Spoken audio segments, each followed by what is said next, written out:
My name is Michael Davis. I'm 36 years old, and I never thought a family dinner could rewrite everything I believed about love. The waiter hadn't even poured the water when my mother flicked her wrist and tossed two paper napkins toward my daughters.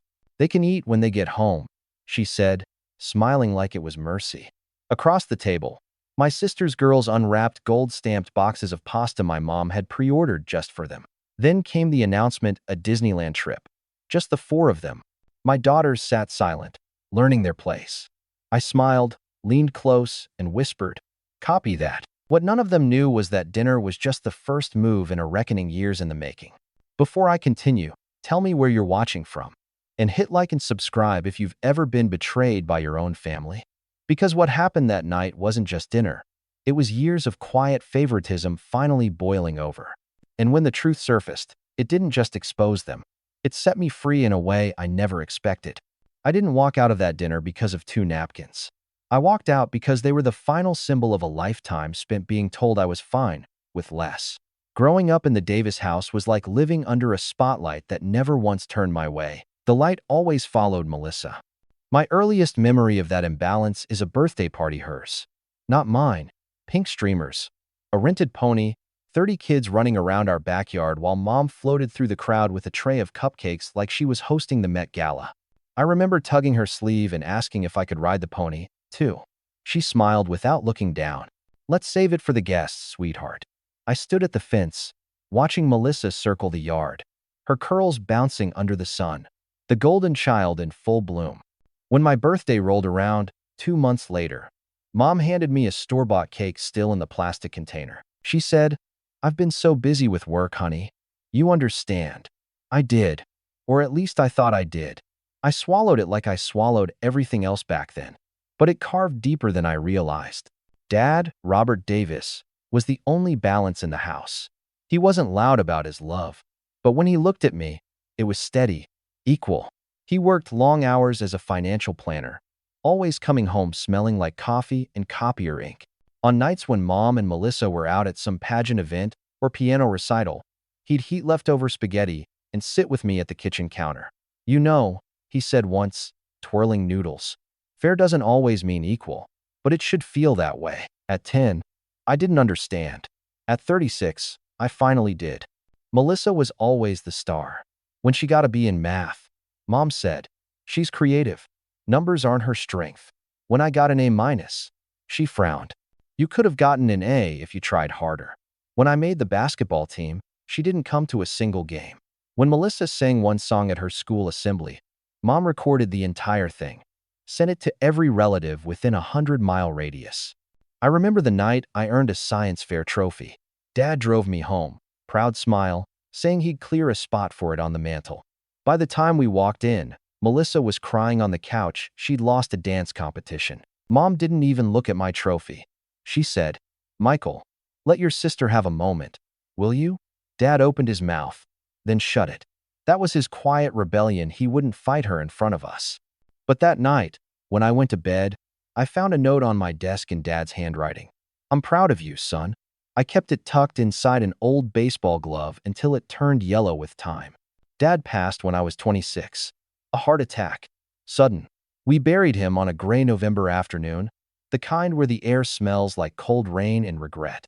At the reception, Mom clung to Melissa like she was the widow instead of the daughter. I stood off to the side with Sarah back then, just my fiancée, watching as my mother accepted condolences with a soft smile and dry eyes. Later, when the lawyer called about Dad's trust, I learned he'd set up an educational fund for all future grandchildren, meant to be managed by Mom. Even then, I didn't question it. I thought maybe, finally, she'd do the right thing. But patterns don't vanish with funerals. After Dad died, family gatherings shrank into small performances starring Melissa and directed by Mom. There was always a new success to parade. Melissa got promoted. Melissa's daughters won the piano competition. Melissa bought a new car. I showed up, clapped at the right moments, and left before the ache got too loud. Sarah tried to soften it. "They don't mean to hurt you," she'd say. "They just don't notice." I used to nod, because believing that was easier. But deep down, I knew better. They noticed. They just didn't care. Years rolled by. I built a quiet life, a small house, steady job, Two incredible daughters. I didn't need applause. I just wanted respect. Then, one Thanksgiving, Margaret called. Family dinner at Halcyon Room, she said. My treat. Her tone was sweet, almost too sweet. I wanted to believe maybe she was trying. Sarah looked skeptical. You sure about this? She asked. Maybe it's a peace offering, I said. She sighed. Or maybe it's a setup. I didn't know it then, but she was right. The day of that dinner, I woke up earlier than usual. It was one of those autumn mornings that smelled like burnt leaves and cheap coffee. Sarah was packing snacks for the girls, humming under her breath, while I stood in front of the mirror, trying to convince myself it would just be dinner, not another battlefield. Emily came in wearing her white dress, the one she saved for special things. Do I look okay, Dad? She asked, spinning around. I smiled. You look perfect. Olivia followed right behind, her braid lopsided with a tiny blue bow at the end. I want Grandma to like me tonight, she said. That hit harder than I expected. Kids shouldn't have to earn love. Sarah caught my reflection in the mirror. You sure about this? She asked softly. I hesitated, then nodded. Maybe she's changed. Sarah raised an eyebrow. Or maybe she's just planning her next performance. We got to Halcyon Room 5 minutes early. It was the kind of place that made you feel underdressed no matter what you wore. The lighting was dim and gold, the kind that hides wrinkles but shows every crack in confidence. Waiters moved like dancers, balancing plates that looked more like art than food. I remember thinking it was ironic, a family full of cracks sitting under perfect light. When Mom and Melissa arrived, the noise changed. They entered like a breeze of perfume and attention. Melissa air-kissed me, her diamond bracelet catching the light. Love your shirt, she said, scanning it. Didn't know they still made that brand. Daniel laughed a little too loudly, clapping me on the shoulder. You really clean up, huh? Sarah stayed polite, as she always did. I could see her jaw tense whenever Mom complimented Melissa's kids in that high, sugary tone that only dripped for one side of the family. My angels, she called them, rubbing their hair as if they were golden retrievers. When she looked at Emily and Olivia, her smile dimmed, polite but distant. You two grew, she said, then immediately turned back to Melissa. Then the waiter came with the first surprise, the pre-ordered boxes. Each one had neat gold stickers labeled Charlotte and Ava, my niece's names. Hand-packed pasta, tiramisu, truffle oil shining like liquid gold. The rest of the table stared, waiting for the waiter to set more plates. He didn't. Mom, I said carefully, you didn't order for Emily and Olivia? She blinked, genuinely confused. Or pretending to be. Well, I assumed you'd bring snacks or something. They just came from soccer, right? Kids don't need $30 meals. That's silly. The silice. I felt Sarah stiffen next to me. They're hungry, she said evenly. Mom waved a hand. Oh, they'll survive. They can eat when they get home. And that's when she reached into her purse, pulled out 2 cheap paper napkins, and dropped them on the table. Here, keep them clean. For a moment, everything froze. The clinking of silverware stopped. Even the waiter hesitated, eyes flicking between us. Daniel leaned back, smirking. Should have fed them first, he said. Something cold moved through my chest. I leaned toward my daughters and whispered, copy that. They thought I was swallowing it again. But that whisper wasn't surrender, it was a promise. The rest of dinner was a blur of quiet humiliation. Mom bragged about Melissa's new PR campaign, her vacation to Italy, her girls' piano recitals. When I mentioned Emily's kindness award at school, Mom smiled, said, that's nice, and turned back to Daniel. Even the waiter looked uncomfortable. Then came the final blow. Mom leaned toward Melissa with a conspiratorial grin. Should we tell them? She asked. Tell us what? Sarah said, voice sharp. Melissa beamed. We're taking the girls to Disneyland this fall. Surprise trip, just the 4 of us. I froze. The 4 of you? Mom nodded. We figured it'd be too expensive for you guys, with your work schedule and everything. Sarah's voice dropped an octave. You planned a family trip without telling us? Without including our daughters? Mom smiled like it was a misunderstanding. It's not a family trip, dear. It's just a treat for the girls. Olivia's face fell. Emily looked down at her lap. My wife's hand found mine under the table, squeezing until her knuckles turned white. That was the moment everything tilted. I wasn't shocked. I was done. I stood up. The waiter appeared instantly. "Everything all right, sir?" I nodded, calm. "Would you give us a moment?" Sarah followed my lead. We gathered our things. Slow and deliberate. Melissa rolled her eyes. "You're seriously making a scene?" I looked straight at her. "No scene. Just clarity." I placed $200 on the table. "That should cover our part." Mom frowned, her tone dripping with sweet poison. "You don't have to do that. This was my treat." I met her eyes. "You already made that clear." When we walked out, the door's soft click sounded louder than thunder. Outside, the air was cold, sharp, almost cleansing. Emily tugged my sleeve. "Are we in trouble?" Sarah knelt beside her. "No, sweetheart. We're just done pretending." We took them for ice cream that night, the kind with too many sprinkles and sticky fingers. Sitting there on a park bench, watching them laugh again, I realized something. The hurt wasn't new, it had just changed shape. And maybe, for the first time in my life, I was ready to stop apologizing for existing in a family that never wanted me to stand tall. I didn't know it back then, but that walk out of Halcyon Room wasn't the end of a dinner. It was the beginning of a reckoning. 3 days after that dinner, my phone rang while I was at work. The caller ID said Aunt Diane. I hadn't talked to her in months. Her voice was tight, hesitant. "Michael, honey, did you really walk out of dinner and leave your mother in tears?" I let out a small laugh, the kind that sounds like it's trying not to break. "That's one version of it. Margaret said you made a scene, said you embarrassed her in front of the staff." I didn't raise my voice. I said quietly, "She tossed napkins at my daughters." There was silence on the other end. Then Diane sighed. "You know how your mom is. She doesn't always think before she acts. She's had 60 years to learn. I hate seeing the family fall apart." Then maybe the family shouldn't have been built around one person's pride. After I hung up, I stared at the office wall for a long time. The hum of the fluorescent lights felt louder than my thoughts. That's when I realized it. Mom wasn't going to apologize. She was going to rewrite the story. By the end of the week, Melissa had posted something on Facebook. "Family doesn't always mean blood." Dozens of likes, heart emojis, passive-aggressive comments like "some people never appreciate what they have." Sarah saw it first. "They're talking about us." I didn't answer. I was busy feeling a strange mix of anger and exhaustion. You can't argue with people who think manipulation is love. That Sunday, an envelope showed up in our mailbox. Formal paper, gold seal. Inside was a handwritten note from Mom. "Melissa's going through a hard time after the separation. She's hosting a rebirth party next month. It would mean the world if you came and showed support. Let's put the past behind us. We're fasting in the grass. We're fasting in Dan." Sarah snorted. "A rebirth party? What does that even mean?" I read the rest of the invitation. Printed itinerary. A dress code. Lemonade chic. At the bottom, in italics, "No kids. Family support expected." Sarah set the letter down slowly. "She wants you to show up, smile, and pretend nothing happened. She always does." That night, I sat on the porch after everyone went to bed. The air smelled like rain, and somewhere down the street a dog barked at nothing. I kept thinking about my girls, how they'd looked at me in that restaurant, how their little faces tried to understand what rejection felt like. I promised myself something. No more pretending.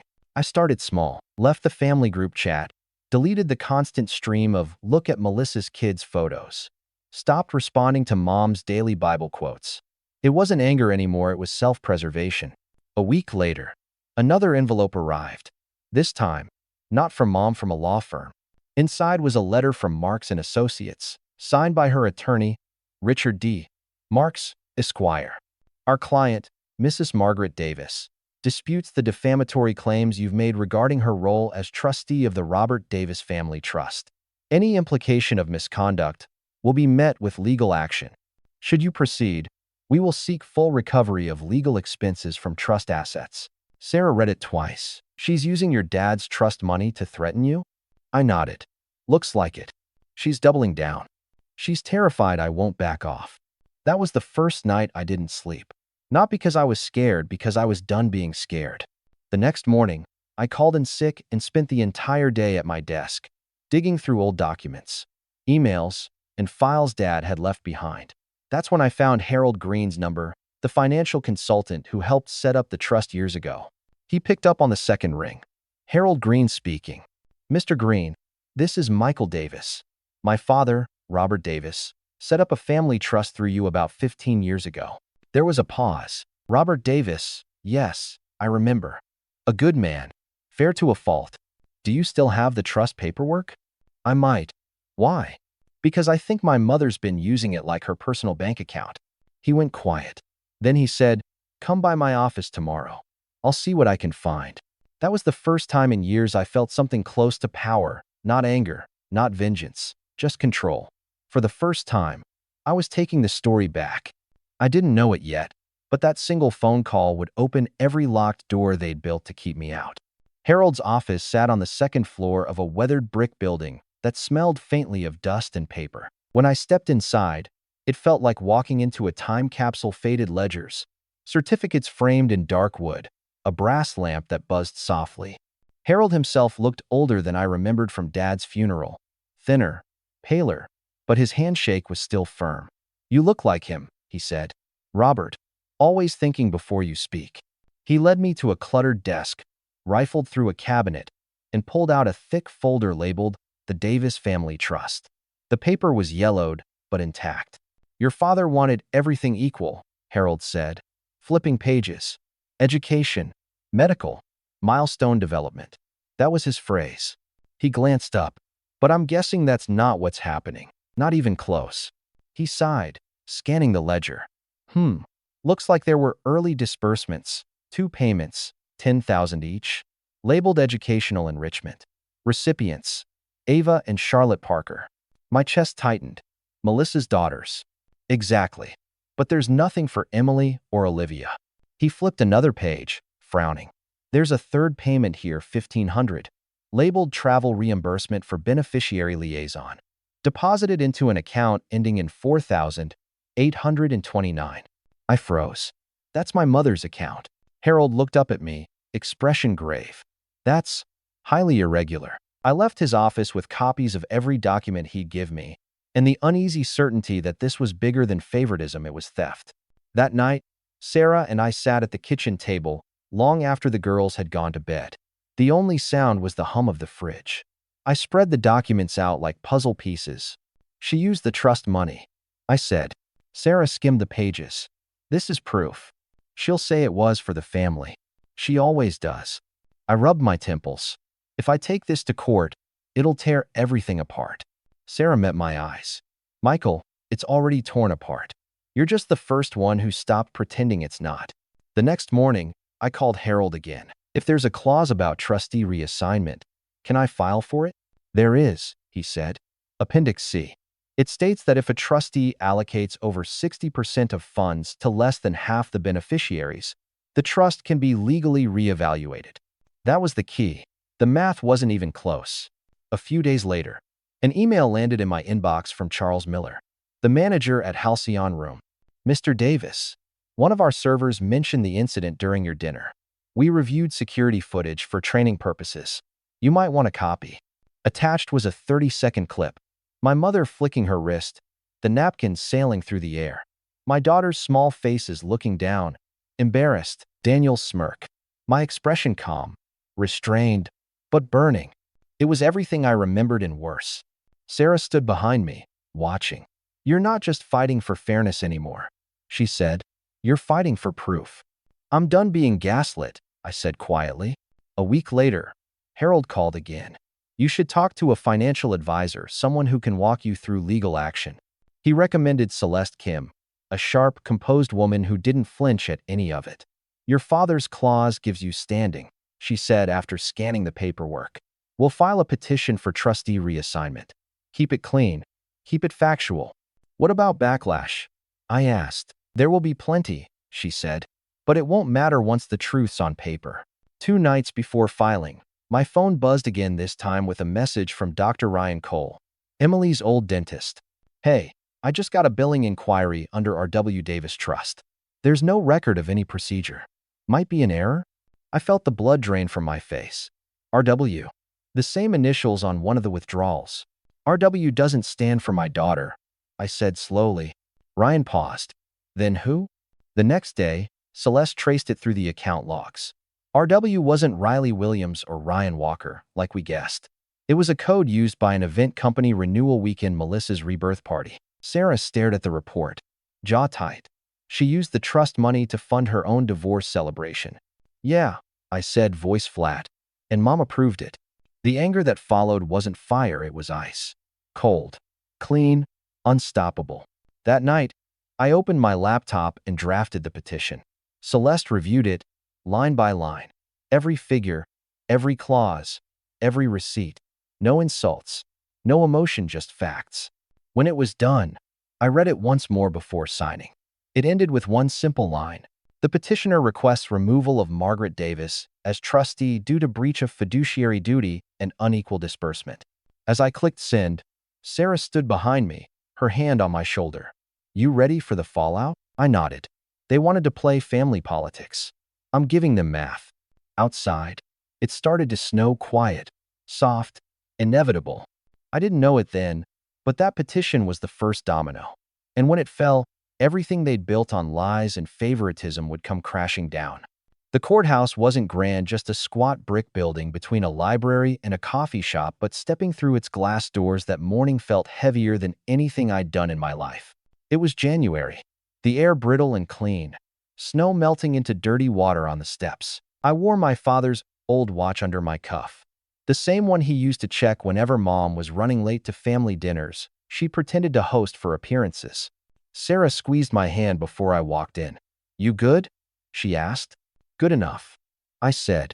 Inside, the probate courtroom looked small, fluorescent, tired. A dozen chairs, one judge, two attorneys, and the woman who had spent her entire life convincing the world she was incapable of being wrong. My mother sat across the aisle in a pale gray suit, hair perfect, lips pressed tight enough to whiten. She didn't look at me, just at her lawyer Richard Marks, who had a file thick enough to look confident but not enough to hide what we both knew. I had proof. The judge, a woman in her 60s with silver hair and sharp eyes, called us to order. Case number 14 to 207, Davis Family Trust. Mr. Davis, you may proceed. I stood, steady but not cold. Your Honor, I began. I'm here to request the removal of Margaret Davis as trustee of the Robert Davis Family Trust, citing unequal disbursement, financial mismanagement, and breach of fiduciary duty. Marks tried to interrupt, but the judge raised a hand. Let him finish. I passed the clerk 3 folders neatly labeled, color-coded, exact. Within these files, you'll find a full 5-year record of disbursements from the trust. Over 60% of funds were allocated to the children of one beneficiary, my sister Melissa Parker. Not $1 was allocated to my own daughters. The judge flipped through the pages. Her eyebrows lifted slightly. I continued. The trust's appendix states that if more than 60% of funds are distributed to less than half of the eligible beneficiaries, the trustee may be reassigned. I've included that clause here. Marks shifted in his seat.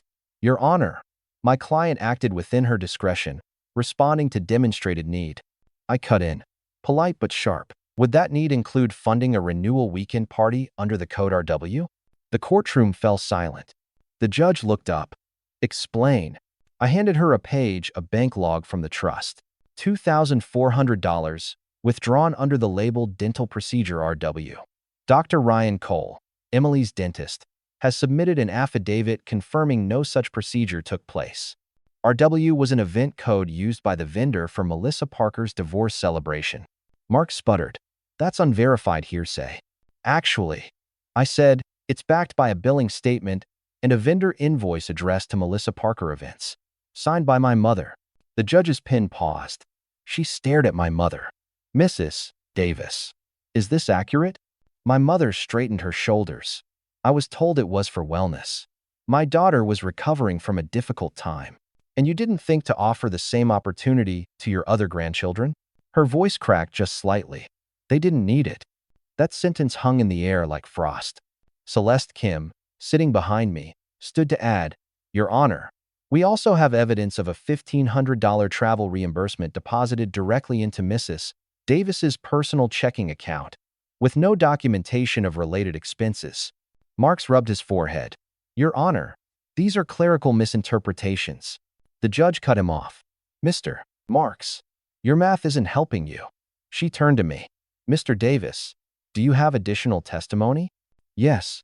I pulled out a flash drive and slid it forward. A voice memo, recorded by my late father, Robert Davis, retrieved from his financial consultant, Harold Green. He specified equal opportunity among all grandchildren, regardless of which parent raised them. The judge listened through a pair of tinny speakers as my father's voice filled the room. Calm, deliberate, kind. If you cannot love them equally, step aside. Don't dishonor their names or mine.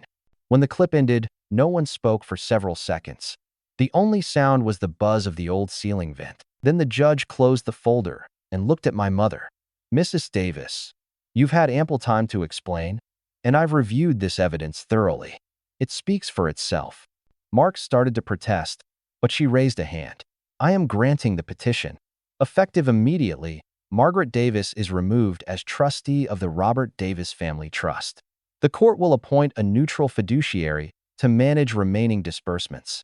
I'm also ordering a full audit of transactions from the past 5 years to determine whether restitution is owed. For a second, everything stopped. My mother's composure cracked, just slightly a twitch at the corner of her mouth. Melissa wasn't there, but I could almost see her somewhere, drinking champagne, convinced this was all performative theater. I didn't smile. I didn't gloat. I simply nodded. Thank you, Your Honor. The judge gathered her papers. This hearing is adjourned. When I stepped out of the courtroom, the winter air hit me like cold glass. Sarah was waiting by the curb, hands buried in her coat pockets. Her eyes searched mine. So? I exhaled, long and slow. We won. She didn't cheer or cry, she just reached for my hand. About time. We stood there a while, watching people pass, our breath turning to fog. For the first time in years, my chest felt light not from triumph, but from release. A week later, the fallout began. Melissa texted me. Did you really have Mom removed? You're disgusting. This will ruin her. Then she posted a Bible verse about forgiveness, followed by a story of her kids playing in their new backyard pool. We rise anyway. I didn't respond, because the truth didn't need defending anymore. It was already written into the record. And in that silence, I realized something my father must have known long ago. Sometimes the loudest justice is the quiet kind, the kind that doesn't shout or destroy. It simply corrects. That was the day I stopped trying to be the son she'd approve of and started being the father my daughters deserved. The court's decision should have been the end of it. But peace, when it finally arrives, always stirs the dust buried under old lies. 2 weeks after the ruling, a cream-colored envelope showed up at my door, no return address. My name written in my mother's tight cursive. I hope you're happy. You've destroyed this family. Congratulations. I read it once, then again, slower. Destroyed the family, as if there was still something left to ruin. She wrote that she couldn't show her face at church anymore, that her friends whispered, that I'd humiliated her, that Melissa was heartbroken. And finally, the line that almost made me laugh. Your father would be ashamed of you. I set the letter down, feeling the weight of all the years she used guilt as a leash. Only this time, it didn't tighten. It snapped. That night, while Sarah tucked the girls into bed, I sat at my desk, scrolling through an email from the court-appointed fiduciary. Attached was a preliminary audit report, 30 pages of transactions, notes, and a highlighted section labeled Personal Expenses, Trustee Use. Spa visits, boutique hotels, consulting meals with family representatives. Over $3,800 in charges. My mother hadn't just mismanaged the trust, she'd mined it like her personal allowance. And then came the real surprise. Harold Green called me the next day. Michael, he said, I found something you need to see. It's a letter from your father. He left it with the trust documents marked. Open only if there's conflict. He faxed it over. The handwriting was shaky but familiar.